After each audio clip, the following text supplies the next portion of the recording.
Hello. I'm Jessica Parker, and this is my second video I'm doing. I didn't quite plan on doing it in my office every week, and I need better lighting, but I'm here and I have time, so I thought I'd just go ahead and get started. So, last week I talked a little bit about anxiety and depression and ways to work on these things, things that we can do for ourselves, and challenges that we face. And this week, I would like to talk about narratives. And we all kind of know what that means, right? Like the stories that we tell. And in this case, I wanted to focus on self narratives, and that would be like what we tell ourselves about ourselves, but also like where do these come from? How do they start? Are they good? Are they bad? Both, maybe. Do we control for them? Can we change them?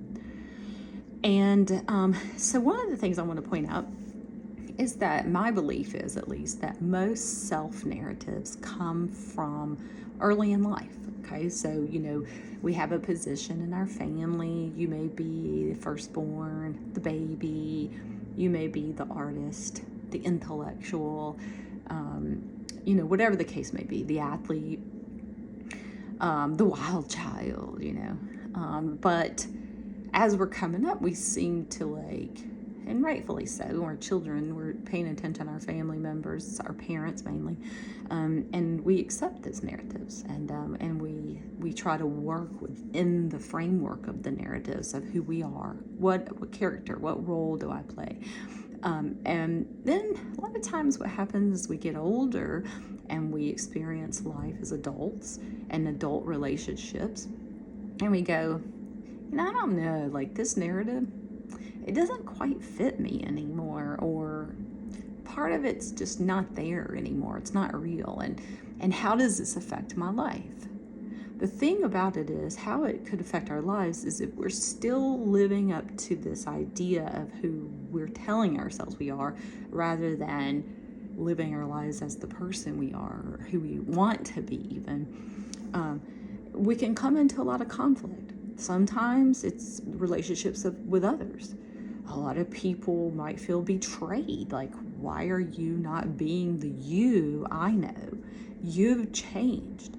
That scares me. What does this mean about me or our relationship? And that's one thing that can be a conflict that can occur. I like to tell clients, though, it's also an opportunity when we realize, like, this doesn't fit me anymore, to be free. Like, free ourselves from the narrative and observe ourselves and say, well, what do I want? Like, who do I want to be? Like, what do I want to tell myself about myself and others? And it's challenging, but it can be freeing. I know I spoke to a client who has realized recently that she, just doesn't fit where she's at now. And it doesn't mean she doesn't want to have the same friends or she's dismissing her family, but she's decided that she doesn't want to try so hard to be what she believes they want her to be or what they expect. And she's embracing this, but she's also feeling that there's going to be some loss. And this is true.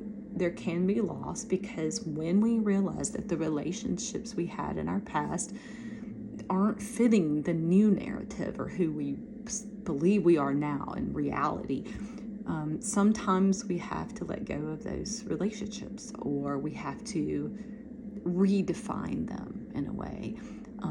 We realize that we're not getting our needs met the way we had hoped or thought we were.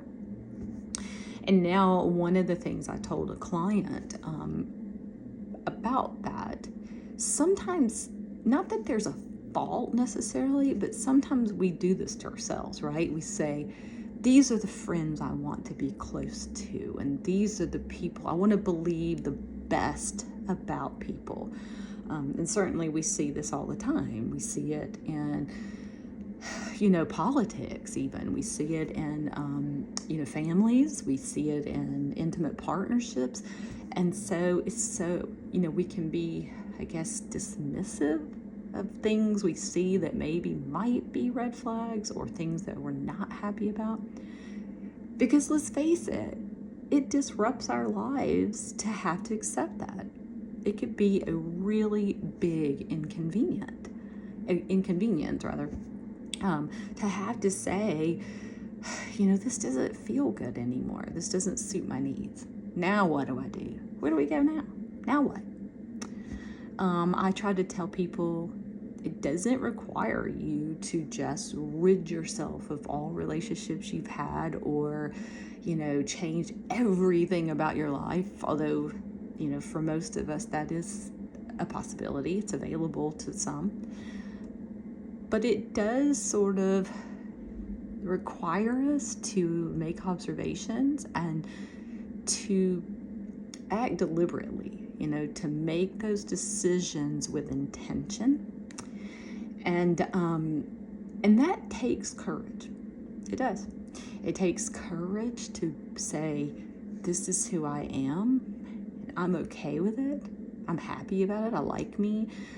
And as a result of who I am, these are the decisions I have to make for myself because I'm the driver of my bus and I want to make choices that get me where I want to be, not where I think others think I should be or where others think I should be, but actually where I want to be.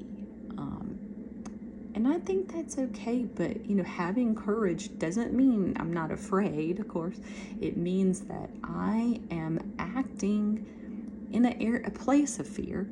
I am going to still do what I need to do for myself and to move through the fear with grace and hopeful that I can find what works for me.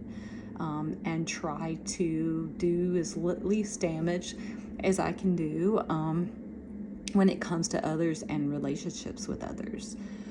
But I tell clients, on some level, we have to prioritize ourselves and put ourselves first often, because if we're not taking care of our needs, we can't look to others and get mad and resentful and say, you're not giving me what I need, and you're not the person I thought you were, because now we're trying to create a narrative for them. And sometimes it's difficult, but it's always good to pause and take a breath and make those observations, self-assessments, I like to call it, and just try to do it without judgment and criticism of self and others, but maybe more about, where am I going from here? Where do I want to be? Who do I want to be? What does that look like exactly? Well, I hope you guys whoever's tuning in, I hope it's beneficial to someone or someone's, and have a great weekend, and I will see you back here next week. I'm hoping to do this on a weekly basis, and peace.